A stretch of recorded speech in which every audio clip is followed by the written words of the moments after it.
Morning, everyday people. I trust you are well, and I trust that you're also making the most of these strange times that we find ourselves living through.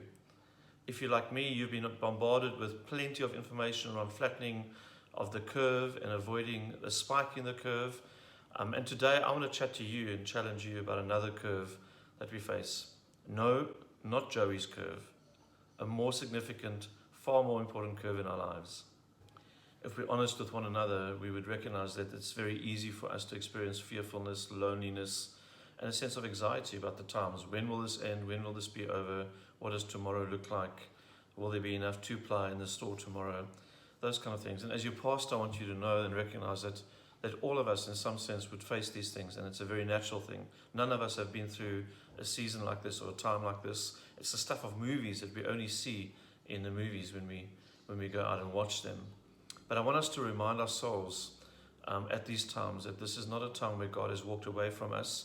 It's not a time that we are further away from God. It's not a time where God's plans has changed for us, or that we are out of the hands of God in His providence and His love for us. Now, let's talk about those curves. Sin, fear, and anxiety causes an inward curve in our lives.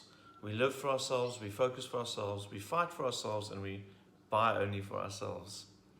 Our salvation means that this curse of sin, this inward curve, is broken, and we are free to love God and to love our neighbor.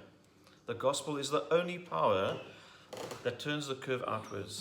Jesus in the gospel calls us to love Him and our neighbor with everything we have, without holding back, with absolute generosity and almost reckless abandonment. We can love our neighbors and our God. And we can do this because we know that ultimately He loves us and He ultimately takes care of us. And that frees us to love, as believers, our neighbors in our cities. So how do we do this? How do we turn the curve? What are some of the helpful things we can do? Firstly, we can spend time daily with Jesus. Just spend time reading His Word, sitting on the couch, praying. We've got lots of time to do that. We're certainly not running out of time to pray and spend time with Jesus.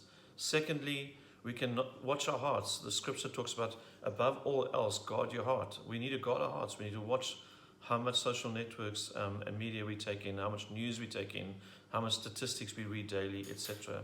So just be careful with and manage the information stream that's flooding our lives at the moment. And thirdly, look for opportunities to encourage one another. Remember, none of us have been through this before.